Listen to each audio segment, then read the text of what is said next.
নমস্কার বন্ধুরা, Shrabani cooking with blog চ্যানেলে আপনাদের অনেক অনেক স্বাগত। তো আজ আমি নিয়ে চলে এসেছি একটি নতুন রেসিপি, তা হলো ডালিয়া। তো আজ আমি বানাতে চলেছি ডালিয়া। তো দেখুন ডালিয়া বানানোর জন্য কি কি উপকরণ নিয়েছি। তো দেখুন আমি এখানে প্রথমেই নিয়েছি কিছুটা পরিমাণ ডালিয়া, নিয়েছি মসুরের ডাল, আর নিয়েছি কিছু পরিমাণ মুগ ডাল। তো আর লাগছে আমার কিছু পরিমাণ ভেজিটেবলস। তো দেখুন আমি এখানে নিয়েছি ফুলকপি, কিছুটা পরিমাণ বরবটি নিয়েছি, গাজর, আর নিয়েছি দেখুন কিছুটা পরিমাণ কুমড়ো, আর নিয়েছি একটা কাঁচা লঙ্কা, আর নিয়েছি দেখুন পরিমাণ মতো লবণ, পরিমাণ মতো হলুদের গুঁড়ো, আর নিয়েছি কয়েকটা সয়াবিন। তো সয়াবিনগুলো আমি আগে থেকেই জলের মধ্যে ভিজিয়ে রেখেছি। আর নিয়েছি দেখুন একটা শুকনো লঙ্কা আর 1 চামচ মতো গোটা জিরে।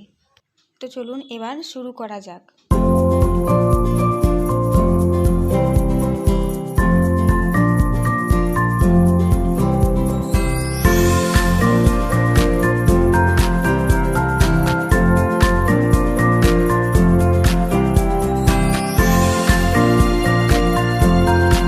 দেখুন এখানে আমি ডাল আর ডালিয়া একসাথে ভালোভাবে ধুয়ে রেখে দিয়েছি, আর সবজিগুলোকেও খুব ভালোভাবে ধুয়ে নিয়েছি।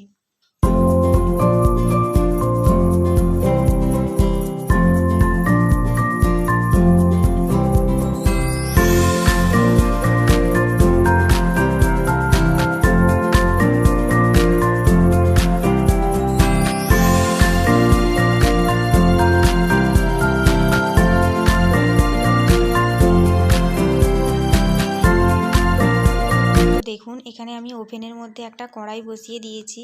তো আর দিয়ে দিয়েছি কিছুটা পরিমাণ তেল। তো প্রথমেই আমি সবজিগুলোকে একটু খুব ভালোভাবে ভেজে নেব।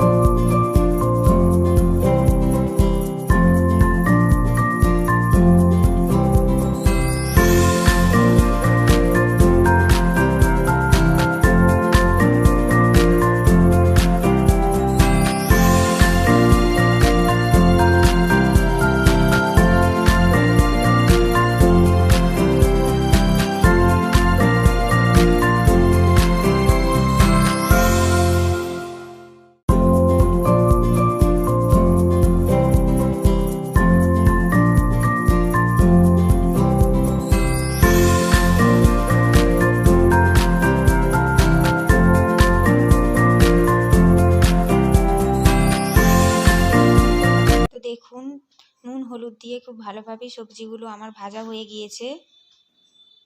এরপর আমি একটা প্রেসার কুকার নিয়েছি, আর প্রেসার কুকারের মধ্যে দিয়ে দেব ধুয়ে রাখা ডালিয়া। তো দেখুন আমি ধুয়ে রাখা ডালিয়া দিয়ে দিলাম। এরপর আমি দিয়ে দেব 1 বাটি মতো জল। তো আপনারা চাইলে এটা খিচুড়ির মতো বানিয়েও খেতে পারেন, বাট রেগুলার খাওয়ার জন্য এইভাবে বানানোটাই ভালো। তো এতে ফ্যাট কম থাকে, তাই আপনারা এটা ভাতের বদলে খেতে পারেন। তো দেখুন এদিকে আমি ভেজে রাখা সবজিগুলো আর নুন হলুদ দিয়ে দিলাম। তো এরপর আমি ভালোভাবে চামচ দিয়ে নেড়ে চেড়ে ঢাকা দিয়ে দেব।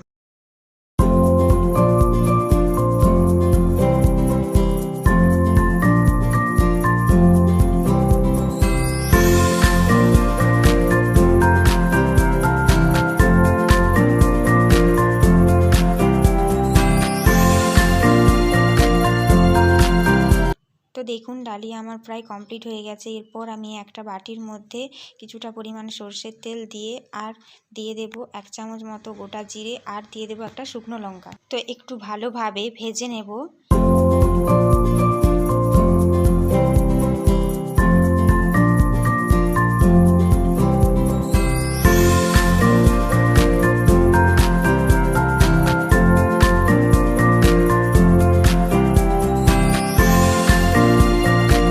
জিরে লঙ্কা খুব ভালোভাবে ভাজা হয়ে গিয়েছে। এরপর আমি দিয়ে দেব ডালিয়ার মধ্যে।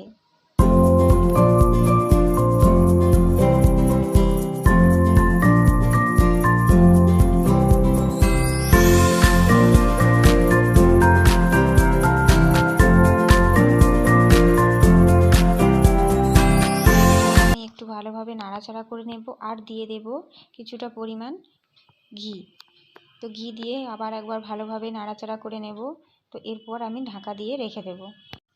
তো দেখুন ডালিয়া পরিবেশনের জন্য একেবারে তৈরি হয়ে গিয়েছে। তো আপনাদের এই ডালিয়া রেসিপিটি কেমন লেগেছে তা অবশ্যই কমেন্ট করে জানাবেন। আর যদি ভালো লেগে থাকে তো আমার এই চ্যানেলটিকে অবশ্যই সাবস্ক্রাইব করে রাখবেন, যাতে আরও নতুন নতুন ভিডিও আপনারা পেতে পারেন। আর যদি আপনাদের এই ভিডিওটি ভালো লেগে থাকে তাহলে অবশ্যই আপনারা আমাকে সাপোর্ট করে আমার পাশে থাকবেন। অনেক অনেক ধন্যবাদ আমার এই ভিডিওটি দেখার জন্য।